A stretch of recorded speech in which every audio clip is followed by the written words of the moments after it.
Brie here from TrekCulture here at Pensacon in Pensacola, Florida to talk to some Trekkies and see what's up. So come along.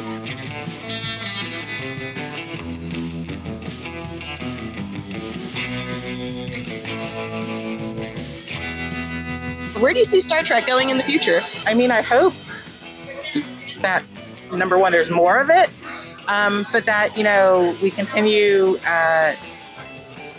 embracing infinite diversity and infinite combinations. Same thing. Where do I see it going? I see it going. I just got through telling Jonathan Frakes this. As long as Jonathan Frakes keeps directing, it's going to go where I want it to go. I've loved everything that's come out so far. Section 31, I know, but everything else has been great. And I don't even want to say that was bad. It just didn't feel very Star Trek.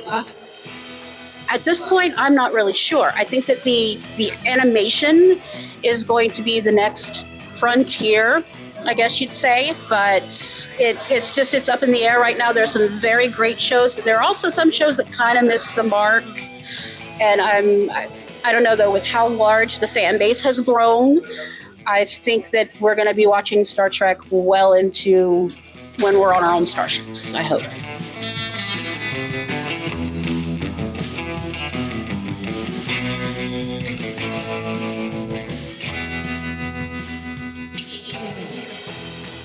Futures, I think it's going to just continue on.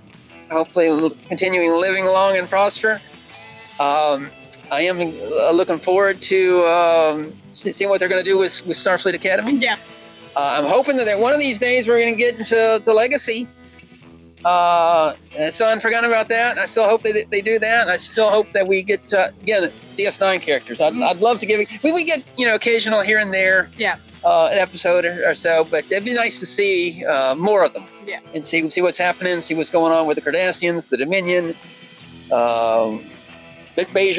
Yeah, that's why I like all the other races that we knew over the years. So that's one of the reasons Lower Decks was so fun, is they brought so much of DS9 in little bits and pieces. Absolutely, a couple episodes here and there. So hopefully that they'll be doing that, and we'll hope to be able to see more in the future.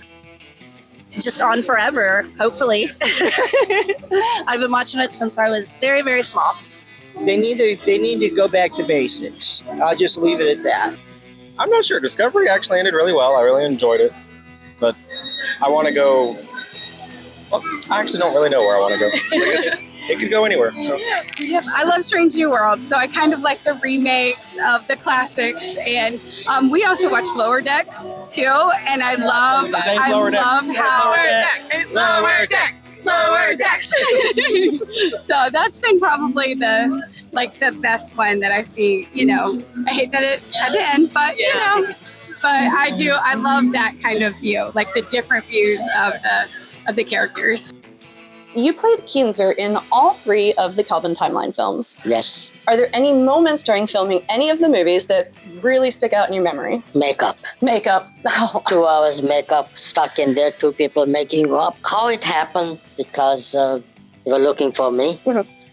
And I saw J.J. Abrams, met him, talked to him, and he said, "Are you interested?" I said, "Of course." Barney Berman, who made me up, he won an Oscar for that. Yeah, for the my makeup was amazing. Yes, 2 people making me up. It was very difficult to eat. Sure. And I was on a liquid diet. Oh, that could not be pleasant. Of course not, because they work so hard. Mm-hmm.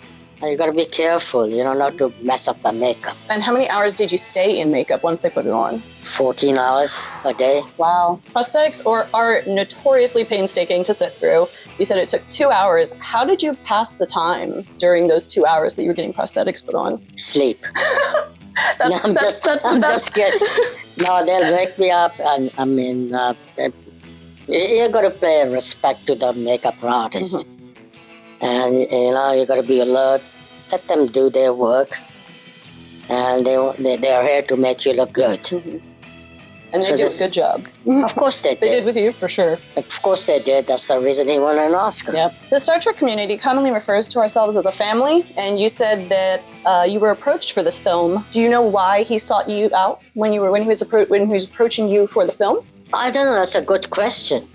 The reason they approached me, probably they knew what I've done in the past. Mm-hmm. So that I've done other costume works. Probably that's the reason they thought about me. You originally went to school for accounting before moving to comedy. What was it that inspired you to actually take the step in pursuing acting? To make money. No, I'm just kidding.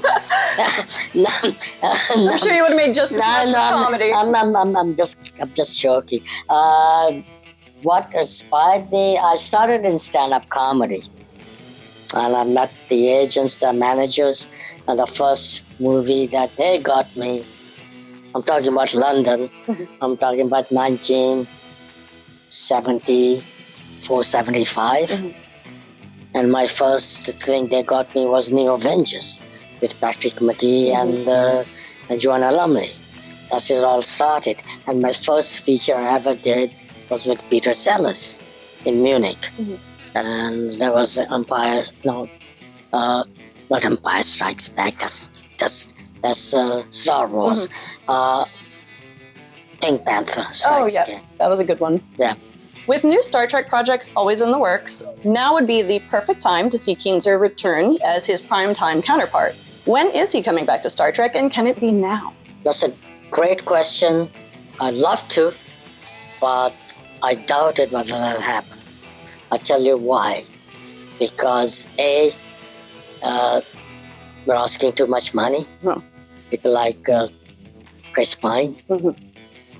And they can't put the same cast together.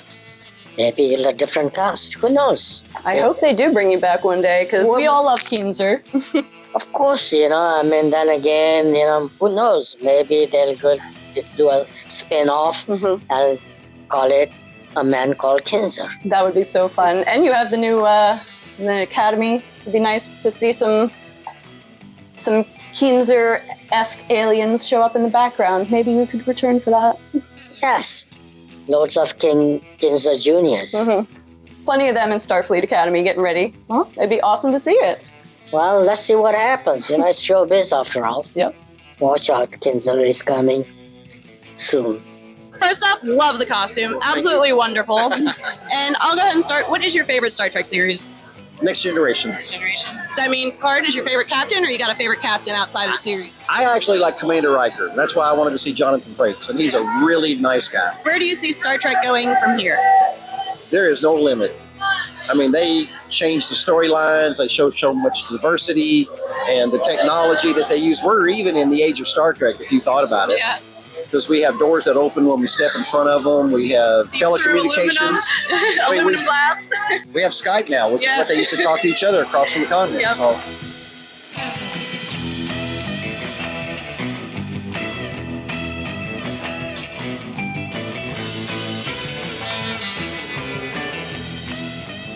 I think we have high hopes for more innovative technology and better effects on the screen, of course, but also delving into more relationship issues. I like that. Modern relationship issues.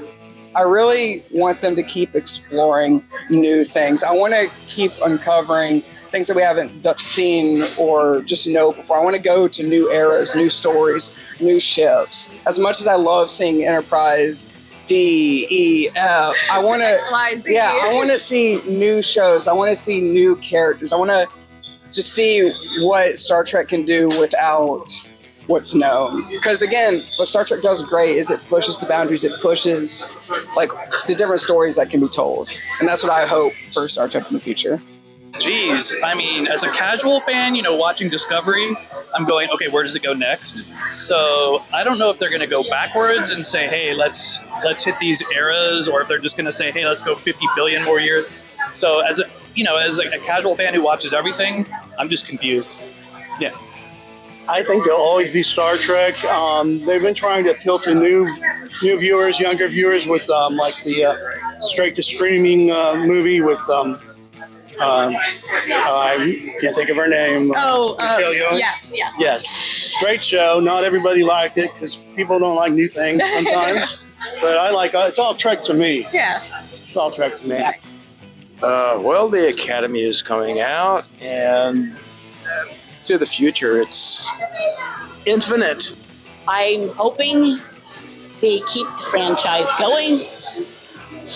We need more shows. We need to keep the shows going.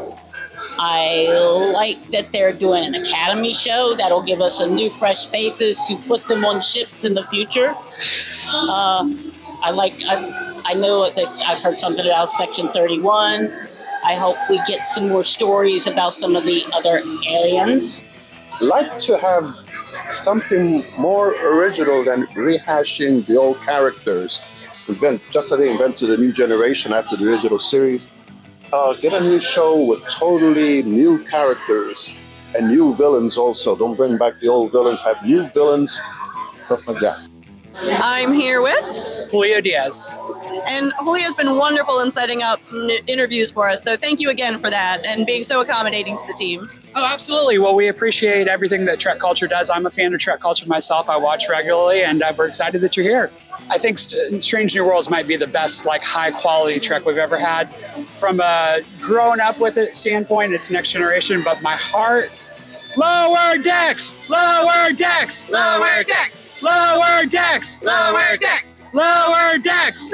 Yes. And lastly, where do you see Star Trek going in the future? I'm very much looking forward to the Starfleet Academy series that's coming. I think we all want legacy. I mean, we've heard a lot of that. Come on, CBS. We all want to see Captain Seven. I mean, they're leaving money on the table. I know. Let's be honest. I want more lower decks. Bring it back. I think the ending was great, but let's see some movies. Yes. If we can do a Section 33 movie, we can do some lower decks movies.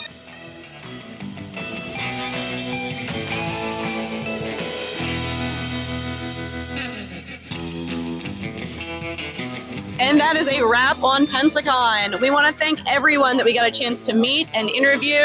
It's been so much fun. It's been so exhausting. We want to thank the convention and Julio for setting up wonderful interviews for us.